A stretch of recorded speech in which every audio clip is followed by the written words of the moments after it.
Do you want to know? ठीक है भाई, वर्नियर कैलिपर और स्क्रू गेज का एक ही काम है कि दोनों जो है लेंथ मापते थे, डायमीटर माप सकते थे, हाइट माप सकते थे। अब दोनों में फर्क क्या है भाई? जो वर्नियर कैलिपर है उसका लीस्ट काउंट जो था वो पॉइंट के बाद 2 डेसिमल तक ही था, 0.01 या कुछ भी हो सकता है, लेकिन वर्नियर कैलिपर आपको सिर्फ पॉइंट के बाद 2 डेसिमल तक ही आंसर दे सकता था। लेकिन वायर गेज का बहुत अच्छी खासियत है कि पॉइंट के बाद 3 डिजिट, पॉइंट के बाद 5 डिजिट, पॉइंट के बाद 9 डिजिट तक भी वो दे सकता है, करेक्ट आंसर आपको दे सकता है। अब भाई अलग अलग स्क्रू गेज की लीस्ट काउंट, एलसी की हमने बात की थी ना, लीस्ट काउंट अलग अलग स्क्रू गेज की अलग अलग होती है। इसको स्क्रू गेज क्यों कहते हैं, वायर गेज भी क्यों कहते हैं, एंड इसका तीसरा नाम है माइक्रोमीटर स्क्रू गेज, तो माइक्रोमीटर भी क्यों कहते हैं, ये सब हम देखते हैं। अब चलो, जब तक इसको फिगर में से नहीं समझा जाएगा मजा नहीं आएगी। इसकी जो रीडिंग कैसे करते हैं, ठीक है, वो मैं आपको बोर्ड पे बता सकता हूँ, लेकिन कुछ चीजें हैं जो मुझे आपको पिक्चर दिखा के करनी पड़ेगी। सो एक पीडीएफ है, उस पीडीएफ को क्रिएट किया हुआ है, वो मैं आपके सामने शेयर करूंगा एंड उसके अंदर से आपको बताते जाऊंगा। चलिए लेट्स गेट स्टार्टेड। वैसे देखिए स्क्रू गेज दिखता कैसे है, तो मेरे पास लिखने जैसा कुछ नहीं था, तो मैंने ऑलरेडी उसके अंदर कुछ मार्किंग्स करके रखी है ताकि मैं आपको उसको समझा सकूं, डायरेक्टली दिखा सकूं। अब आप सिंपली मेरे एरो को फॉलो करना। क्या आपको मेरे माउस एरो दिख रहा है, माउस वाला दिख रहा है? Yes sir. Yes sir. Yes sir. Okay sir मेरे पास डिजिटल पड़ा है ऐसा। सॉरी बेटा, सर मेरे पास ऐसा डिजिटल पड़ा है सेम। अच्छा कोई बात नहीं, फिलहाल तो इसको समझ ही लेते हैं। अब देखो आपका जो स्क्रू गेज है वो कुछ इस टाइप से दिख रहा है, जैसे आपको यहाँ पे दिख रहा है। ये है आपका स्टड। भाई स्टड मतलब क्या होता है कि सिंपली वो फिक्स पार्ट है। फिर ये एक यू शेप्ड पार्ट होता है। अगर कोई बड़ा ऑब्जेक्ट है, किसी की हाइट आपको मेजर करनी है, तो उसको जस्ट एक टिकाने के लिए इसका यूज किया जाता है, और इस यू शेप्ड को हम कहते हैं फ्रेम। फिर भाई ये जो स्टड है, स्टड का दूसरा नाम एनविल भी होता है। ठीक है, देखो बेटा आपके बुक के अकॉर्डिंग हम स्टड ध्यान रखना है, बट कई बार इसको एनविल भी कहा जाता है, सिंपली नाम है इसका। फिर ये जो पार्ट आप देख रहे हो भाई, ये स्क्रू होता है आपका, जैसे नॉर्मल स्क्रू कैसे होते हैं, सेम टू सेम ये भी स्क्रू है, और इसको स्पिंडल भी कहा जाता है। भाई एक्चुअली ये अंदर का पार्ट है। ओरिजिनली दिखने में आपको ऐसा दिखेगा, जो राइट साइड में है ना फिगर, ओरिजिनली दिखने में वो आपको ऐसा दिखेगा। ये तो आपको खाली एक स्टील का सिलेंडर दिख रहा है, इसके अंदर होता है ऐसा एक स्क्रू। ठीक है, तो इसको स्क्रू भी कहा जाता है, साथ ही साथ स्पिंडल भी कहा जाता है। फिर ये है आपकी पिच स्केल, और भाई जिसको वर्नियर स्केल में आप मेन स्केल कहते थे ना, सिमिलरली स्क्रू गेज की ये है मेन स्केल। इसको पिच स्केल भी कहा जाता है, मेन स्केल भी कहा जाता है, और इसी को स्लीव भी कहा जाता है। एंड ये जो पीछे है, ये खाली इसको सपोर्ट देने के लिए है। ठीक है, जहां पे ये के लिखा है ना, ये खाली हमारे पकड़ने के लिए है, इसको हम कहते हैं थिम्बल।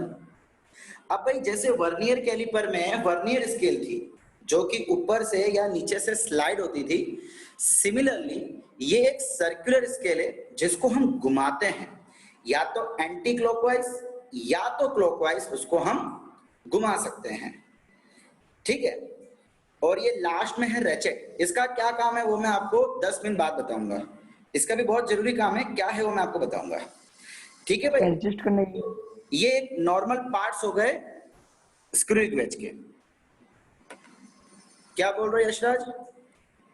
सर वो लास्ट। अब ये दिखने में इस टाइप से रहेगा। अब जरा देखिए, सबसे पहले हम पता करते हैं कि इसकी पिच क्या होती है। ठीक है भाई, देखिए ये फिगर हो गया,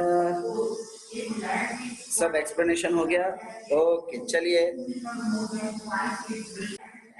एक चीज कि भाई जब इसको हम टोटली बंद रखते हैं, देखिए लेफ्ट साइड में आपको थोड़ी सी स्पेस दिख रही है। ठीक है, अगर मैं इसको 100% बंद कर दूं, पूरा बंद कर दूं, और अगर मान लीजिए उसमें कोई जीरो एरर नहीं है। भाई जीरो एरर क्या होती है वो आपको पता हो गया है। स्क्रू गेज के केस में क्या जीरो एरर रहती है, कैसे रहता है, वो हम देखेंगे एंड में, बट आपको इतना तो पता है कि अब जीरो एरर होता क्या है। सो अगर मान लो कि ये स्क्रू गेज में जीरो एरर नहीं है, तो ये जो सर्कुलर स्केल है ना, इसके ऊपर भी कुछ मार्किंग्स होती है। डिविजन्स होते हैं। कितने डिवीजन भाई? अलग अलग में अलग अलग हो सकते हैं, किसी में 50 होते हैं, किसी में 100 होते हैं, किसी में 1000 डिविजन्स भी होते हैं। ठीक है, तो देखिए लेफ्ट साइड में आपको दिखाता हूं भाई, जब इसको हम टोटली बंद कर देंगे तो ये सर्कुलर स्केल आपके पिच स्केल के ऊपर आ जाएगी, एंड इसका 0 एंड इसका 0 एक दूसरे को टच होने लगेगा। कौन साइड नहीं बोलूंगा, बिकॉज एक के ऊपर एक नहीं है, टच करेगा। कब? बंद वाली कंडीशन में। ठीक है, वही आपको यहाँ पे दिखाया जा रहा है। ठीक है भाई। अच्छा भाई देखिए पिच कैसे दिया जाता है भाई? कहा जाता है दी distance between two consecutive threads. अब भाई ये थ्रेड्स क्या होता है? तो भाई अभी अभी हमने क्या देखा कि भाई ये जो हमारी वायर वेज होती है, ठीक है, उसके यहां से एक स्क्रू टाइप जैसी चीज होती है। अब आपको स्क्रू आपने देखा हुआ है, स्क्रू क्या होता है मतलब उसमें आटे होते हैं, आपने देखा होगा तो आटे होते हैं। तो उसके जो एक और ये दो, इसको हम कहते हैं थ्रेड्स। इसको हम क्या बोलेंगे? थ्रेड्स। भाई हिंदी में उसको आटे कहा जाता है ना, स्क्रू के आटे। उसी चीज को यहाँ पे थ्रेड्स कहा गया है, इंग्लिश में उसको थ्रेड्स कहते हैं। तो भाई दो कॉन्सेक्यूटिव थ्रेड्स, एक ये थ्रेड और एक ये थ्रेड के बीच में जितना डिस्टेंस होता है उसे हम कहते हैं पिच। दो कंटिन्यूस आने वाले थ्रेड के बीच का डिस्टेंस। अब इसको और भी अच्छी तरीके से समझा जा सकता है। हमें लाइट आई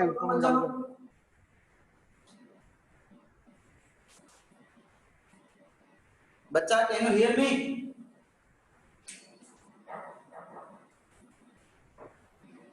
hello? Yes sir, yes sir, Yes, sir. Yes, sir. Okay भाई, ये नहीं है, ये डेफिनेशन रॉन्ग नहीं है, ये डेफिनेशन राइट है। बट अगर मैं इससे भी एक्यूरेट डेफिनेशन की बात करूं तो यहां ध्यान देना, the distance covered by one full rotation of circular scale. Circular scale होती है ना, उस सर्कुलर स्केल को अगर मैं पूरा एक बार घुमा दूं, भाई सपोज करो ये एट प्रेजेंट में ये 0 इधर आ रहा है, अब मैं इसको पूरा एक बार एंटी क्लॉकवाइज घुमा दूं। कैसे घुमा रहा हूं? Anti clockwise. भाई जब मैं उसको एंटी क्लॉकवाइज घुमाऊंगा तो इसके आगे जो स्पिंडल था, वो स्पिंडल जो है वो बाहर की तरफ है। मतलब ये आपका स्टड था, ठीक है, ये पूरा क्या था आपका स्टड, या इसी को एंगल भी कहते हैं हम लोग। अब इसके यहां से क्या था?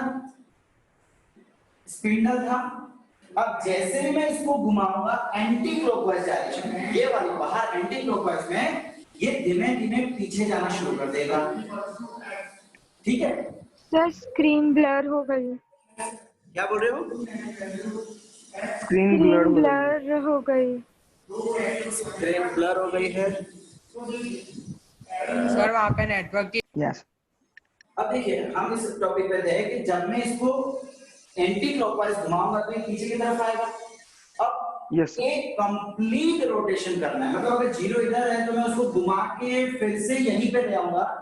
उस समय जितना डिस्टेंस ट्रैवल हुआ, सपोज करो कि भाई जब हमने नहीं घुमाया था तो ये यहाँ पे था, ठीक है, एंड घुमाने के बाद ये इधर आ गया।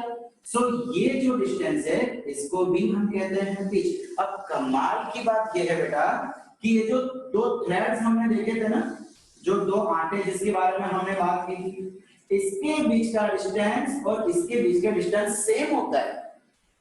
भाई इस स्केल को डिजाइन ही इस तरीके से किया गया है कि अगर मैं एक कंप्लीट रोटेशन करूं तो ये एक आटा कम आ जाएगा। भाई एक देखो, सपोज करो कि भाई इस समय मान लो कि इस समय यहां पे है सपोज 1, ठीक है, वैसे तो इसका कुछ भी हो सकता है, चलो मैं आपको और इजीली अच्छे से बता देता हूं कि भाई ये स्केल है एंड सपोज करो कि यहाँ पे 1 है, यहाँ पे 2 है, यहाँ पे 3 और ये mm में है, ठीक है। ये पिच, जो पिच स्केल थी ना हमारी, मैं उसकी बात कर रहा हूँ, पिच स्केल जिसको हम मेन स्केल भी कहते थे, ठीक है, मेन स्केल की बात कर रहा हूँ। अब सपोज करो कि बंद कंडीशन में आपकी जो सर्कुलर स्केल है वो कुछ यहाँ पे थी, एक्चुअली सॉरी 0 से होगी, कोई बात नहीं, इधर मान लेते हैं। अब जब मैं उसको एक कंप्लीट रोटेशन दूंगा, तो कंप्लीट रोटेशन होने के बाद वो एक पीछे आ जाएगी। देखो क्या होगा भाई, जब इधर था तो मैंने उसको एक कंप्लीट रोटेशन किया, तो अगर पहले वो 1 पे था तो अब वो 2 पे आ जाएगा। इसका मतलब कि आपके जो आटे हैं, जो स्क्रू के जो आटे होते हैं जिसको हम थ्रेड कह रहे हैं, वो एक थ्रेड पीछे चला जाएगा। भाई जैसे कि देखिए, अगर मान लीजिए आपका स्क्रू का जब इधर है, सॉरी सर्कुलर स्केल इधर है, ठीक है, आप जैसे उसको घुमाओगे तो एक सर्कल कंप्लीट होने के बाद, एक सर्कल पूरा 360 डिग्री पूरा कंप्लीट होने के बाद वो यहां से यहां आ जाएगा। तो इसी को हम कहते हैं वन पिच, या पिच इसको कहा जाएगा भाई, या तो आप बोल दो 2 थ्रेड के बीच का डिस्टेंस, या ऐसा बोल लो कि एक कंप्लीट सर्कुलेशन में जितना डिस्टेंस कवर होता है उसको हम कहते हैं वन पिच, और दोनों डिस्टेंस सेम ही रहता है। और एक और कमाल की बात है कि इसकी थर्ड डेफिनेशन भी है, that is marking on pitch scale, marking on pitch scale. भाई आपकी पिच स्केल है तो ये 1 और 2, तो भाई 2 डिवीजन के बीच में जितना डिस्टेंस होगा वो भी 1 पिच के बराबर ही होगा। देखो एक ही वर्ड पिच, डेफिनेशन 3 थी भाई, एक्चुअली डेफिनेशन 3 क्यों है, बिकॉज इन तीनों का डिस्टेंस सेम रहता है, इसको बनाया ही इस तरीके से गया है। अभी मैं आपको भी बताऊंगा कि क्यों ऐसा बनाया गया है, क्या लॉजिक है इस तरीके से बनाने का। भाई मैं फिर से तीनों डेफिनेशन रिपीट कर रहा हूं कि भाई 2 कॉन्सेक्यूटिव, 2 लगातार आने वाली थ्रेड्स जो आटे होते हैं उनके बीच का डिस्टेंस, क्या पिच स्केल जो आपकी मेन स्केल थी, एक मेन स्केल ऐसी थी और एक सर्कुलर स्केल इधर होती, ठीक है। तो ये मेन स्केल की जो एक डिवीजन है, उस एक डिवीजन को भी हम पिच बोलेंगे। एंड भाई जब कंप्लीटली इसको घुमा दूंगा तो जितना डिस्टेंस वो ट्रैवल करेगा घुमाने के बाद उसको भी मैं पिच बोलूंगा। तो यहाँ से एक चीज क्लियर हो गई है कि जैसे मैं एक सर्कुलेशन पूरा करूंगा, एक रिवॉल्यूशन पूरा करूंगा, तो एक आटा अंदर की तरफ आ जाएगा, जो स्क्रू का जो एक आटा था वो अंदर की तरफ आ जाएगा, उसी के साथ साथ जो आपकी मेन स्केल पे जो सर्कुलर थी वो एक कदम पीछे आ जाएगी, एक डिवीजन पीछे आ जाएगी। अब वो डिवीजन mm का हो सकता है, सेंटीमीटर का हो सकता है, माइक्रोमीटर का भी हो सकता है, ठीक है, डिपेंड करता है कि उसकी बनावट कैसी है। समझ आ रहा है इसका मतलब यहाँ पे क्या कहा जा रहा है। तो अब लीस्ट काउंट क्या होगी, what will be the least count. भाई सपोज करो कि अगर ये mm है, अगर ये 1 mm है, तो मैं ऐसा बोलूंगा कि भाई 1 mm इसकी लीस्ट काउंट है। भाई सपोज करो कि चलो मुझे एक पतली सी पेंसिल मापनी है, एक पतली सी, देखो ये मार्कर तो काफी मोटा है, इमेजिन करो, मेरे पास फिलहाल कोई पेन नहीं है, बट इमेजिन करो कि ये वायर आपको दिख रही है, ये वायर की डायमीटर मुझे मापनी है। बेटा स्क्रू पेंच का खास यूज ही ये है कि ये वायर जैसी पतली चीजों का भी डायमीटर माप सकता है। वर्नियर स्केल में इस चीज को मापना थोड़ा कॉम्प्लिकेटेड रहता है, बिकॉज परफेक्ट वैल्यू नहीं भी मिले, बट स्क्रू तो ऐसे मिल सकती है।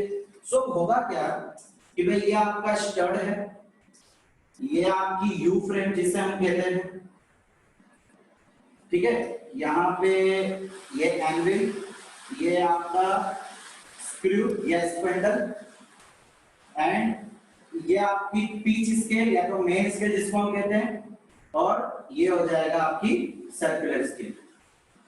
तो भाई सपोज करो कि मुझे इसकी डायमीटर मापनी है, मार्कर की हो कि वायर की हो, मैं उसको बीच में रखूंगा, तो मुझे इसको घुमाना पड़ेगा। अब जैसे घुमाऊंगा तो ये ऑटोमेटिकली पीछे आता जाएगा। भाई इमेजिन करो कि इस समय ये 0 है, ये कौन सा है, ये 0 है, एंड ये सर्कुलर का भी 0 हो जाएगा, ठीक है, ये पिच स्केल का 0 एंड ये सर्कुलर स्केल का 0। अब जैसे मैं ही उसको घुमाऊंगा भाई, तो ऐसा जरूरी है कि उसको घुमाने के लिए वो पूरा ही घुमाना पड़े। भाई अगर पूरा घुमाने पे सपोज करो कि ये इतना आ गया,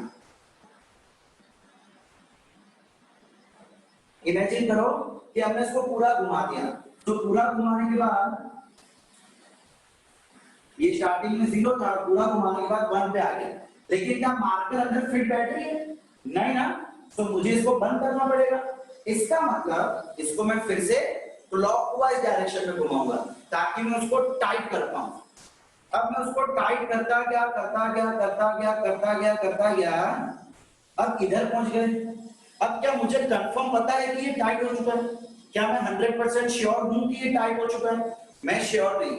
सो इसके पीछे हमने एक चीज देखी थी, क्या नाम था उसका बताइए? एक ब्लैक कलर की हमने चीज देखी थी, भाई याद है? सर ऐसा कुछ था।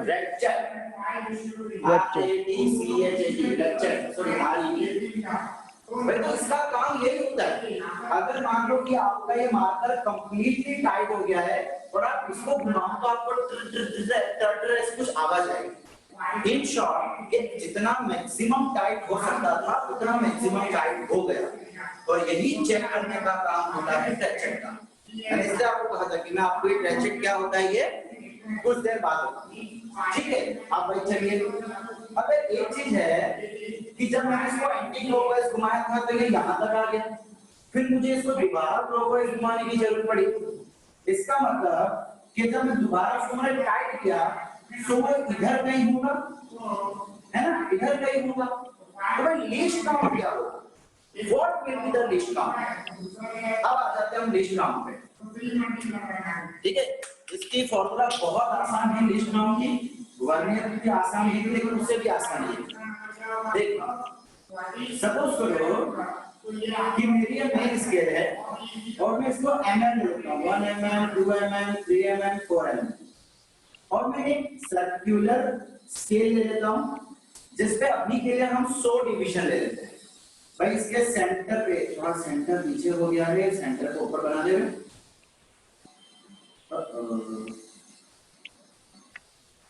भाई इसका जो सेंटर है सपोज करो कि वो भी 0 है, ठीक है, वो इसके 1 के साथ टच है, ठीक है, ये भाग हम एग्जैक्टली 1 ले लेते हैं। और अब अगर जो मेन स्केल है, मेन स्केल की लिस्ट काउंट है 1 mm, तो ध्यान रखना हम स्क्रू बैच की लिस्ट काउंट नहीं बोल रहे, हम मेन स्केल की लिस्ट काउंट बोल रहे हैं।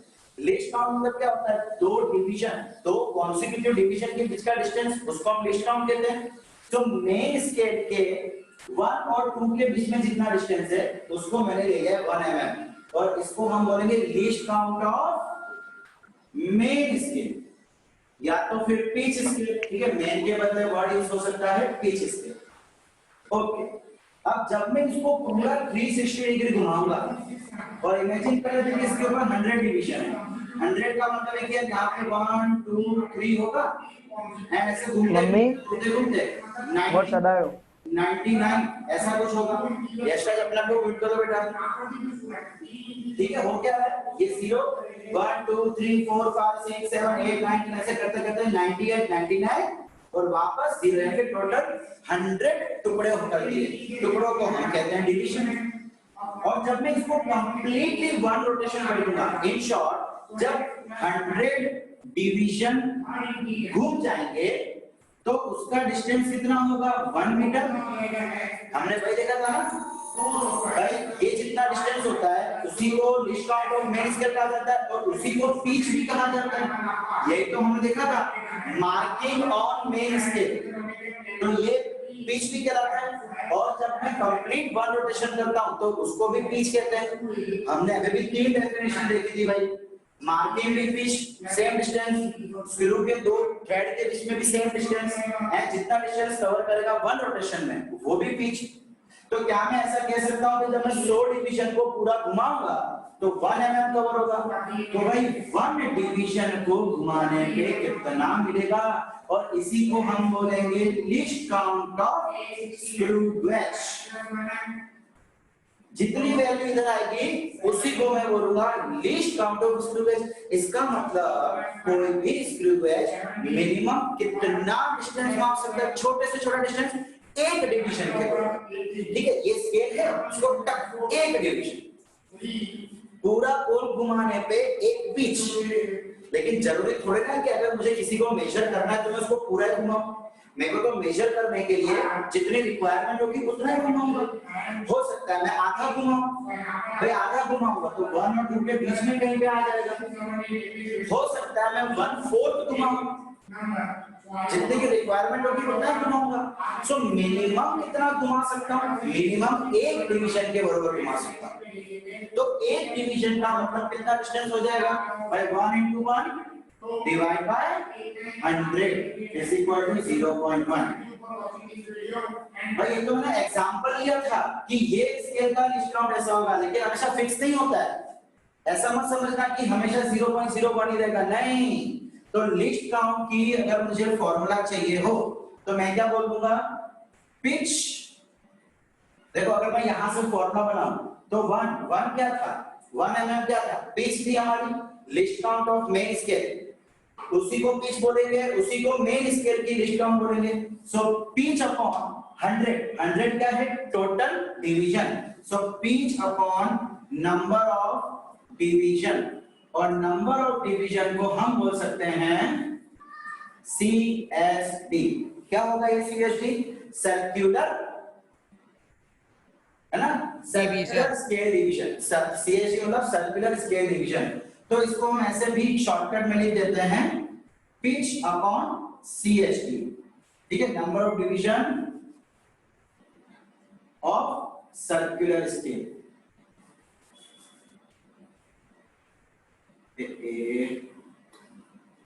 तो भाई इस तरीके से मिलती है हमको लिस्ट काउंट। समझ आया बच्चा लोग?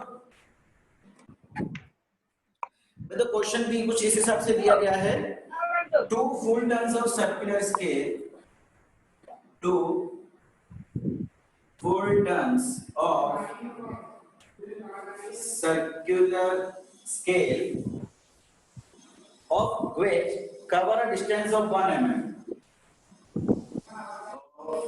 which covers a distance of 1 mm on scale। तो भाई ये टाइप की बात कर दिया। भाई देखो 2 full turns, अब यहाँ पे क्वेश्चन में थोड़ा ट्विस्ट दे दिया गया है कि भाई जब हम सर्कुलर स्केल को 2 बार घुमाएंगे तब जाके उसका 1 mm पूरा होगा ऑन स्केल। भाई ये मेन स्केल की बात किया जा रहा है, हमको मेन स्केल की जरूरत पड़ती है। फिर the total number of division, sir pitch scale ना, the total, yes, the total number of division on circular scale is 50। भाई चलो CSD तो हमको डायरेक्टली दे रखा है, सर्कुलर स्केल की डिवीजन दे रखा है 50। फाइंड द लिस्ट काउंट कहा जा रहा है, फाइंड द लिस्ट काउंट। अच्छा भाई जब 2 बार पूरा घूमेगा हमको पिच चाहिए। पिच का मतलब क्या होता है कि एक बार जितना रोटेशन करेगा उसको हम बोलेंगे पिच। यहां पे दे क्या रखा है? 2 रोटेशन का। तो देखिए आंसर कैसे निकालेंगे? भाई जब 2 रोटेशन कंप्लीट हुआ तो डिस्टेंस कितना कवर हुआ? 1 mm का। लेकिन हमको क्या चाहिए? पिच। सो पिच क्या होती है? 1 रोटेशन। भाई 2 रोटेशन के लिए 1 mm, तो 1 रोटेशन के लिए कितना?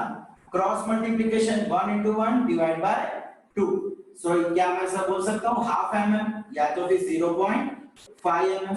तो ये हो गई आपकी पिच, बिकॉज 1 रोटेशन में जितना डिस्टेंस होता है उसको हम कहते हैं pitch.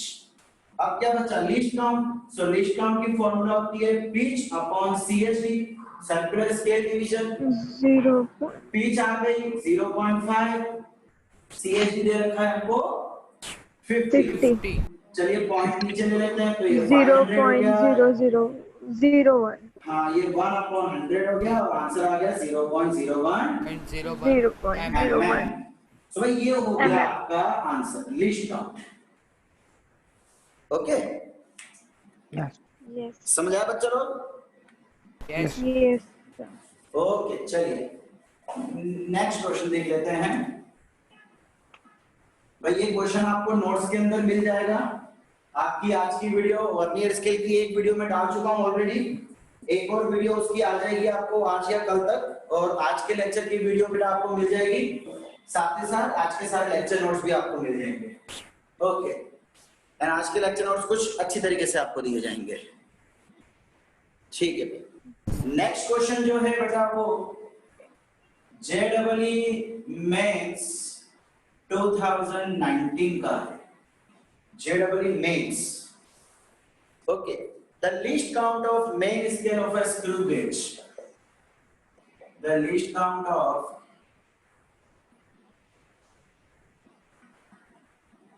main scale of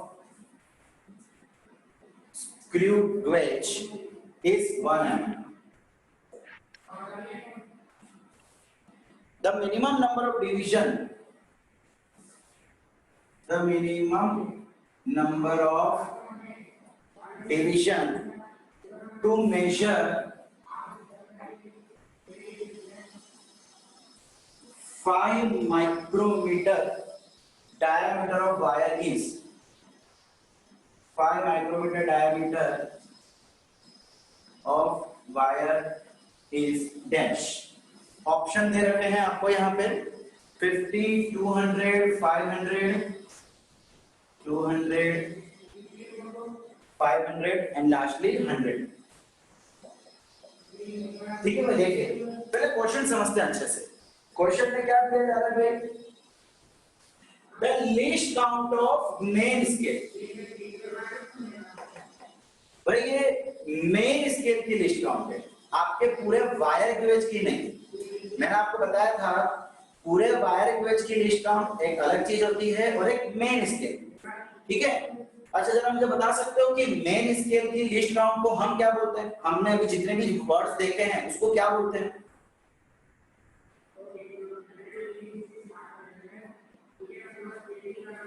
hello, yes sir. ये कौन सी वैल्यू होती है बेटा? 1 mm दे रखा है, उसको वो कौन सी वैल्यू है? मेन स्केल की लिस्ट काउंट। भाई अगर ये मेरा मेन स्केल है तो लिस्ट काउंट का मतलब क्या होता है कि एक डिवीजन, एक टुकड़े का डिस्टेंस। अगर ये सपोज कर लो कि मैं इस टाइप से लेता हूं, 1 2 3 4 5 6 डिविजन्स मैंने ले लिए, तो 6 डिवीजन का मतलब होता है क्या? मतलब सॉरी, लिस्ट काउंट का मतलब होता है एक डिवीजन का डिस्टेंस। ये डिस्टेंस या ये डिस्टेंस या ये डिस्टेंस, ये सब सेम ही होता है, इसको लिस्ट काउंट कहते हैं। और इसी को स्क्रू गेज के लैंग्वेज में क्या कहा जाता है? पिच। पिच। भाई हमने देखा था ना पिच की 3 definition, marking on main scale, वो भी तो पिच होती है। सो बड़ा मुझे सुना नहीं दिया, दोबारा रिपीट कर लेते हैं।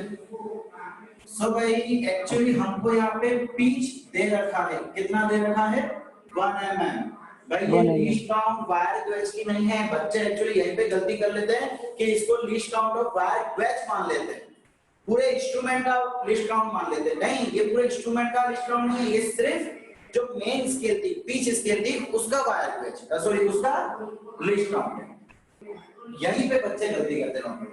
अब आपको पूछा गया जा रहा है the minimum number of division is, ठीक है, बीच में बाबा है, लेकिन असली क्वेश्चन क्या है? The minimum number of division is, यानी कि आपको CSD पूछा हुआ है। अब आपको बोला क्या है कि आपको मेजर करना है 5 माइक्रोमीटर। सो भाई कौन सी वैल्यू आपको मेजर करनी है? Measure value 5 micrometre. आपको पता होगा माइक्रो का मतलब होता है 10⁻⁶। आपको इतनी वैल्यू, यानी कि पॉइंट के बाद 6, देखो -6 का मतलब क्या हुआ? पॉइंट के बाद, डेसिमल के बाद 6 डिजिट तक जाना है। सो एक प्रूफ तो ये भी मिल गया कि भाई वर्नियर कैलिपर से ज्यादा एक्यूरेट आंसर आपको वायर गेज दे सकता है, बिकॉज़ वर्नियर कैलिपर सिर्फ 0.2 डेसिमल तक जा सकता है, लेकिन ये 9 तक भी जा सकता है, नैनोमीटर तक भी जा सकता है। अच्छा, सर नैनोमीटर के ऊपर नहीं जा सकता ना? नहीं, नैनो तक जा सकता है। उससे ऊपर, बिकॉज उसके बाद सर्कुलर डिवीजन की लिमिट आ जाती है ना, जितना सर्कुलर डिवीजन होगा उसके अकॉर्डिंग, अब उसके भी लिमिट रहती है। ओके, तो भाई एक्चुअली इसको क्या बोलेंगे, तो देखो यहाँ पे बोला गया मिनिमम नंबर ऑफ डिविजन्स, मतलब नंबर ऑफ डिविजन्स तो कई सारे हो सकते हैं, अगर मुझे ये वैल्यू काउंट करनी है तो इसके लिए कई सारे नंबर ऑफ डिवीजन हो सकते हैं, लेकिन मिनिमम कम से कम कितने होने चाहिए भाई। लीस्ट काउंट क्या होता है, लीस्ट काउंट का मतलब ये होता है कि जो कम से कम आप मेजर कर सकते हो। इन शॉर्ट ये जो इंस्ट्रूमेंट है उसके लिए ये लीस्ट काउंट हो जाएगा, लीस्ट काउंट ऑफ वायर गज, कितना बोला हुआ यहाँ पे 5 माइक्रोमीटर। भाई याद रखना, देखो मैं फिर से रिपीट कर रहा हूँ, मिनिमम नंबर ऑफ डिवीजन का मतलब है कि ये वैल्यू मेजर करने के लिए कई सारी पॉसिबिलिटीज है, कई सारे डिविजन्स पॉसिबल है, बट मिनिमम कितने चाहिए भाई। अगर मैं कुछ मान लो सपोज करो 50 आता है, वैसे मुझे नहीं पता, आंसर भी देखेंगे हम, ठीक है, सपोज करो 50 आता है, तो 50 से कम अगर डिवीजन लूंगा तो इसको मेजर नहीं कर पाऊंगा, बिकॉज कम डिवीजन लेना मतलब कि लिस्ट काउंट बढ़ जाएगी, डिवीजन जैसे कम होते जाएंगे लिस्ट काउंट बढ़ता जाएगा। ये भी चीज ध्यान रखने वाली है भाई, डिवीजन और लिस्ट काउंट का इनवर्स प्रोपोर्शन होता है, हमने फॉर्मूला पहले देखा था, least count is equal to pitch upon division, so inversely proportion हो गया। सो कितने मिनिमम होने चाहिए, तो इसीलिए ये हो जाएगी हमारे लिस्ट काउंट ऑफ वायर गज। बस अब तो पिक्चर होगा भाई, least count is equal to pitch upon CSD, CSD चाहिए तो इसको यहां ले आओ, इसको यहां ले आओ, pitch upon list count of instrument, main scale नहीं। पिच कितना दे रखा है हमको 1 mm, 1 mm मतलब 10⁻³ मीटर होता है ना, पिच कितना 1 mm, और mm का मतलब होता है 10⁻³ मीटर, पता है कि नहीं पता भाई। Okay, yes sir, least count दे रखा है 5 × 10⁻⁶ मीटर, सॉल्व करो आंसर आ जाएगा। पहले हम ये 10 की भाषा को सॉल्व कर लेते हैं, 10⁻³ + 6, देखो इसको मैं ऊपर लेके जाऊंगा, या हम ऐसा भी सोच सकते हैं कि पावर माइनस पावर, ऊपर नीचे तो पावर माइनस हो जाती है, सो -3 - -6, तो हो जाएगा +6 अपॉन 5, ऊपर आ गया 10⁻³ डिवाइड बाय 5, 10⁻³ का मतलब होता है 1000 डिवाइड बाय 5, तो आंसर आ गया आपका 200। चलो ये आपका आंसर है 4 मार्क का क्वेश्चन JEE मेंस का 2019। क्या ये हार्ड था भाई? देखो मैं फिर से बोल रहा हूं, आपको इस क्वेश्चन में 75 डिवीजन दे रखा है, तो CSD तो आपको डायरेक्टली मिल गया, ठीक है। लिस्ट काउंट की फॉर्मूला होती है pitch upon CSD, so pitch आपको चाहिए, CSD दे रखा है। अब पिच के लिए क्या इंफॉर्मेशन दी है कि भाई 3 रोटेशन इक्वल टू 9 mm, इसका मतलब 3 बार घुमाने पे 9 mm कवर करेगा, तो भाई एक बार घुमाने में कितना, बिकॉज एक बार घुमाने को ही तो हम पिच कहते हैं। One circular rotation, the distance traveled by one circular rotation is called pitch, so कितना आ जाएगा 3 mm उसके लिए, so भाई बस खत्म कहानी। सर 3 r तो सर 4 × 10⁻⁴, इसको आप बोल सकते हो 4 × 10⁻⁻3, बट भाई ये रखना सिंपल, आप इसको बोल सकते हो ओके सर 10⁻³ mm बोल सकते हो, -2, ठीक है, but better to keep this. अगर हाँ ऑप्शन दिए हैं अगर आपको और उसमें ये वैल्यू है तो फिर ठीक है। अब इसमें ऐसा भी हो सकता है 4 × 10⁻⁻5 मीटर, mm को मीटर में दिया हो सकता है, तो वो तो फिर डिपेंड करेगा कि आपके अगर ऑप्शन में क्या दिया है।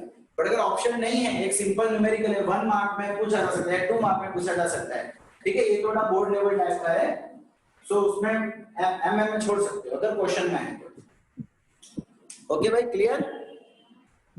Yes sir. तो भाई अब हम देखने जा रहे हैं रेटिंग ऑफ स्क्रू थ्रेड्स। भाई वर्नियर कैलिपर की रीडिंग हमने देखी थी, वर्नियर कैलिपर की रीडिंग क्या होती थी भाई, main scale reading plus vernier scale reading. Vernier scale reading. Main scale reading को कैसे देखा जाता था कि भाई पॉइंट जस्ट बिफोर, एक मिनट चलो होल्ड करना। तो भाई वर्नियर स्केल के केस में मेन स्केल रीडिंग का मतलब point just before zero of vernier scale था। तो अब अगर मैं इसके रीडिंग की बात करूं तो इसमें भी कुछ चीजें वैसी ही रहने वाली है भाई। इसमें भी हम रीडिंग दो चीज को देखते हैं, एक तो आपकी मेन स्केल रीडिंग जिसको हम पिच स्केल भी कहते हैं, और दूसरा हो जाता है आपकी circular scale reading CSR, main scale reading and circular scale reading. And जैसा यहां पे था सेम यहां पे भी ऐसा है, पॉइंट जस्ट बिफोर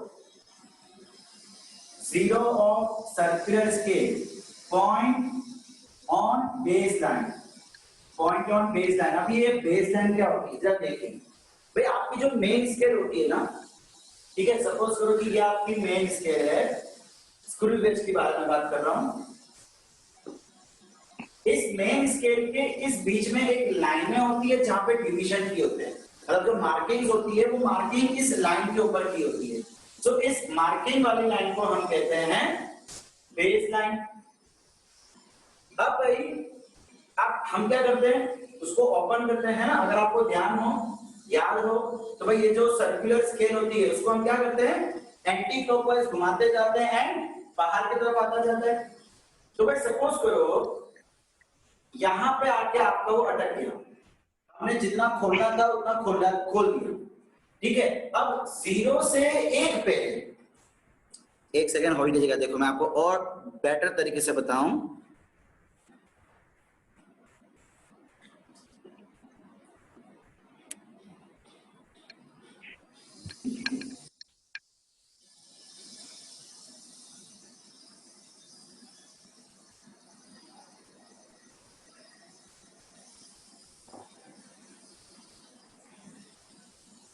भाई देखिए, आप जब इसको घुमाएंगे तो यहाँ पे भी कुछ डिवीजन चेंज होता जाएगा।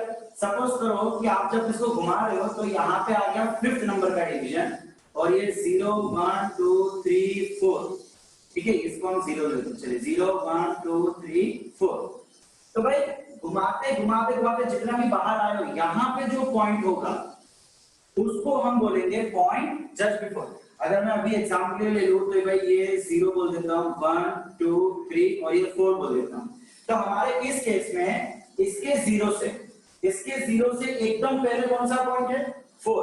भाई कहने में हम 0 लिख रहे हैं बट एक्चुअली क्या कहा जाएगा कि सर्कुलर स्केल के इस तरफ आपको जो पॉइंट दिख रहा हो, बेस लाइन पे जो भी पॉइंट सबसे लास्ट में आपको दिख रहा हो उसको हम ले लेंगे मेन स्केल की रीडिंग। तो हमारे इस केस में वो हो जाएगा 4 प्लस भाई सर्कुलर स्केल की रीडिंग भी सेम वर्नियर स्केल की रीडिंग के जैसे ही है, जिसका मतलब होता है coinciding point of vernier scale. इसमें वर्नियर स्केल था तो इसमें वही चीज हो जाएगी सर्कुलर स्केल की। कोइंसाइडिंग पॉइंट या कोइंसाइडिंग डिवीजन, पॉइंट बोलो कि डिवीजन बोलो एक ही चीज है, कोइंसाइडिंग डिवीजन और सर्कुलर स्केल। तो भाई देखो आपकी जो सर्कुलर स्केल है ना उसके ऊपर भी मार्किंग की होती है। अब आप जब उसको घुमाओगे तो कोई ना कोई एक डिवीजन कंपलसरी इस लाइन के ऊपर आएगा ही आएगा, बिकॉज हमने वही देखा था ना पिच। भाई जो वो थ्रेड होता है, जो स्क्रूज होते हैं, तो दो थ्रेड के बीच का डिस्टेंस हमेशा मेन स्केल के एक डिवीजन के डिस्टेंस के बराबर होता है। सो इसी कॉन्सेप्ट की वजह से ये कंपलसरी होगा ही होगा कि इसका कोई एक डिवीजन आपके इस बेस लाइन के साथ कोइंसाइड होगा। एक काम करते हैं, coinciding division of circular scale with base line के साथ वो कोइंसाइड होगा ही होगा। सो वो कौन सा कोइंसाइड हो रहा है, सर आपका फोन डिस्कनेक्ट हो गया। हाँ कर देते चेक कर देते हैं।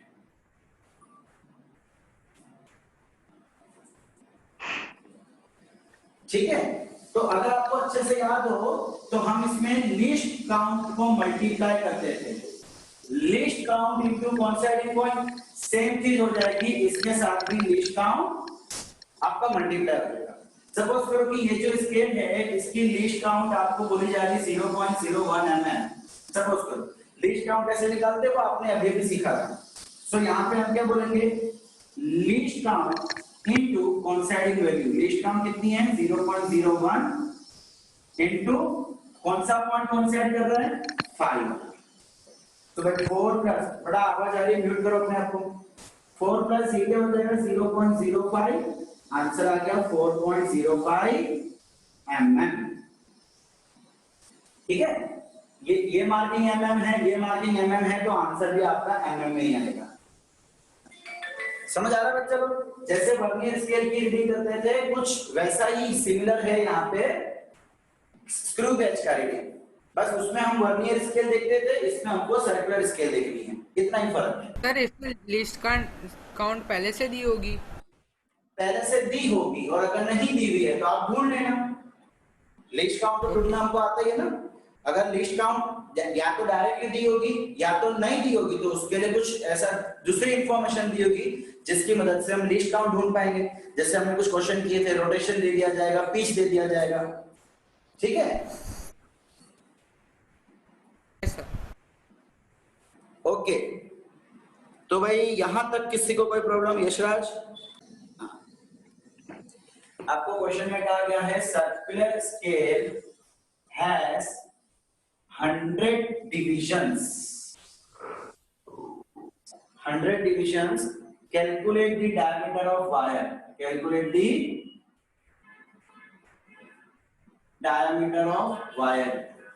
भाई मतलब यहाँ पे आपको वो पोजीशन दी हुई है कि जब हम सर्कुलर स्केल को घुमाते हैं, एक वायर को मैंने यहाँ रखा हुआ है, ठीक है, ये एक वायर को मैंने यहाँ रखा हुआ है, तो उसको घुमाने के लिए, घुमाने के बाद जब टाइट कर दिया स्ट्रेचर की मदद से, जब उसको एकदम टाइट कर लिया, चेक कर लिया, तो कुछ ये नजारा नजर आ रहा है। अब हमको यहाँ से रीडिंग बतानी है, तो रीडिंग के लिए मुझे क्या चाहिए, मेन स्केल चाहिए, लीस्ट काउंट चाहिए और कोइंसाइडिंग वैल्यू चाहिए। तो अगर मैं यहाँ से कोइंसाइडिंग काउंट करूं तो कौन सा डिवीजन कोइंसाइड होगा, ये 30, ये 31, 32, 33 और ये 34, यानी 34 नंबर का जो डिवीजन है वो कोइंसाइड हो रहा है। ठीक है भाई, अब बचा क्या, लिस्ट काउंट। भाई लिस्ट काउंट कैसे निकाला जाएगा, पिच लिस्ट काउंट निकालना है। लिस्ट काउंट मतलब क्या होता है, पिच अपॉन CHD। पिच कितनी है भाई, देखिए ये 0 1 2 3 4 और ये आपको 5 दे रखा है इधर। ठीक है, आपको बोला गया है कि जो मेन स्केल है वो mm है, सो यानी कि ये 1 mm 1 mm 1 mm हो गया। सो पिच कितना हो जाएगा भाई 1 mm। चलो हम mm तो लिखने की जरूरत नहीं है, डिवाइड बाय डिविजन्स कितने दे रखे हैं 100, तो भाई आपका लीस्ट काउंट आ गया 0.01 mm। तो मानो आपका सवाल था कि सर लीस्ट काउंट का क्या होगा, तो लीस्ट काउंट के लिए हमको पिच चाहिए और टोटल डिवीजन चाहिए सर्कुलर स्केल के, तो पिच यहां से मिल गई। बड़ा पिच याद रखना, पिच ढूंढने के 3 तरीके हैं, एक रोटेशन का डिस्टेंस, दूसरा मार्किंग ऑन मेन स्केल, भाई जो डिवीजन का होगा 1 डिवीजन की जो वैल्यू होगी मेन स्केल की वही आपका पिच हो जाएगा, और तीसरी वैल्यू क्या थी, जो आटे होते, जो स्क्रू के आटे थे थ्रेड्स, उस थ्रेड्स के बीच का जो डिस्टेंस है उसको भी हम पिच कहते हैं। तो पिच ढूंढने के 3 तरीके हैं, तीनों में से कोई भी तरीका आपको क्वेश्चन में पूछा जा सकता है। ठीक है भाई, अब आ जाते हैं फाइनली रीडिंग पे। तो रीडिंग क्या हो जाएगी भाई, main scale reading plus circular scale reading. भाई मेन स्केल रीडिंग कितना है, पॉइंट जस्ट बिफोर, तो भाई कौन सा पॉइंट है, 5th नंबर का पॉइंट है, सो यहाँ पे 5। इसके लिए हम क्या करते थे, लीस्ट काउंट का मल्टीप्लाई, लीस्ट काउंट कितना है 0.01, मल्टीप्लाई किससे, कोइंसाइडिंग वैल्यू से, तो कोइंसाइडिंग कौन सा है 34, तो ये 34 लगा देते हैं। 5 प्लस 0. इसका क्या आंसर आ जाएगा 0.34, इसको ऐड कर दो तो ये आ गया 5.34 मिलीमीटर। ठीक है, यह आ गया इसका डायमीटर। समझ आया बच्चा लोग? Yes sir. एकदम क्लियर? Yes sir. यस हाँ सर।